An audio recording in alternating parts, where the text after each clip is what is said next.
Hello, I hope you're well. Now, one of my sons has been swimming for his school for some years now, and he's always returned with a gold medal. For the first time, the last inter-house sports, he returned with silver medals, and he felt a bit downtrodden, and I asked him, what did you do differently that makes you feel you deserve to win? Now, it's another year and inter-house sports around the corner, and on one of the play dates, he was with his friends, and they were swimming, and he mentioned that all of them were representing their respective houses in the 4 different swimming styles. And then I asked him, what do you want to do differently if you desire to outswim them? Now, one of the things I observed while they were swimming on the play date was that my son was often struggling with the water. When I asked him later on, he said it was because he was anxious. He was anxious that they were going to win.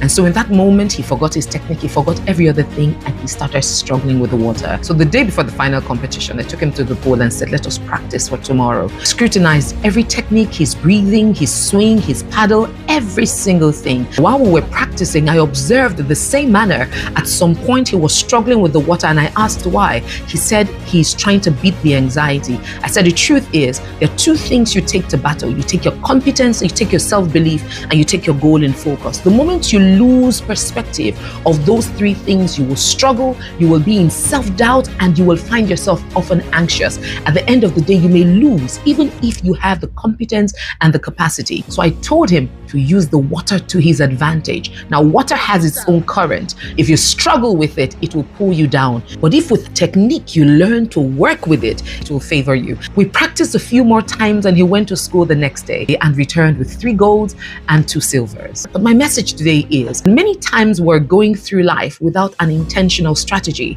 and so we're struggling. Now, what really happens is we look outward, see every other person doing well, and become anxious, become afraid, and we start struggling and probably think that we need to do like they're doing. We want to bring on their strategy, probably like David trying to use Goliath's armor. What we should actually do is go within, understand what we have, go without, understand what is needed, then come back within and ask, how can I engage what I have within to impact what is required without? Eagles have learned to glide above the wind no matter how strong the wind is. Predators have learned to run against the wind no matter how strong the wind is. You have in you the capacity to win in the area of your genius, but you must know what that genius is. We currently live in a highly noisy world, so noisy that we don't even hear the inner voice of our genius calling.